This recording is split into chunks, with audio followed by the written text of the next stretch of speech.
Medical college ও হাসপাতাল চত্বরে পরিশ্রুত পানীয় জল ও সরাব শৌচালয় ঘুরে দেখলেন ইংরেজবাজার পৌরসভা চেয়ারম্যান কৃষ্ণেন্দু নারায়ণ চৌধুরী। রোগী এবং পরিজনদের বাড়তি চাপের জন্য আরও একটি পরিশ্রুত পানীয় জলের ট্যাঙ্কি বসানোর উদ্যোগ নেওয়া হয় পৌরসভার পক্ষ থেকে। পুরানো পানীয় জলাধার এবং সুলভ শৌচালয় সংস্কারের উদ্যোগ নেওয়া হয় পৌরসভার পক্ষ থেকে। বুধবার দুপুর 12টা নাগাদ পৌর আধিকারিকদের নিয়ে হাসপাতাল চত্বর পরিদর্শন করেন চেয়ারম্যান কৃষ্ণেন্দুবাবু।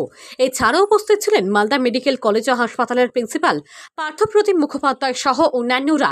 পরিশ্রুত পানীয় জলাধার সুলভ শৌচালয় সংস্কার করার কথা জানান কৃষ্ণেন্দুবাবু। ব্যুরো রিপোর্ট, KTN 5 গ্রাম নিউজ।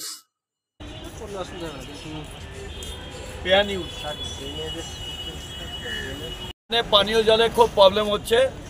এটা দেখা যায় এখানে একটা ওয়াটার টাওয়ার বসবে, যেখানে টাওয়ার থেকে লোকে জল পাবে যারা বিভিন্ন জায়গা থেকে আসেন। ওই জন্য আমরা একটা ম্যারাথন মিটিং করলাম আমাদের MSBP এবং আমাদের প্রিন্সিপাল এবং আদার্স আধিকারিকদের। আমাদের মিউনিসিপ্যাল আধিকারিকরা ছিলেন।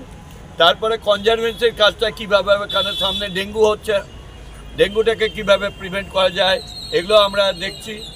প্লাস এখানে পে ইউজ টয়লেট একটা করা, এখানে প্রচুর মানুষ আসছেন, তারা টয়লেট পাচ্ছে না, গাড়ি ঘোড়া আসছে, আমরা এটা পে ইউজ প্রপার পার্কিংটাও আমরা দেখে নিচ্ছি। এই কয়েকটা জিনিস আমরা দেখলাম। আর আগামী দিনে বর্ষার সময় যাতে এইটা আবার ইনআন্ডেড না হয়ে যায় ড্রেনেজ ওয়াটারে, তার জন্য ড্রেনটাকে আমরা একটা সিস্টেমেটিক আনার চেষ্টা করছি।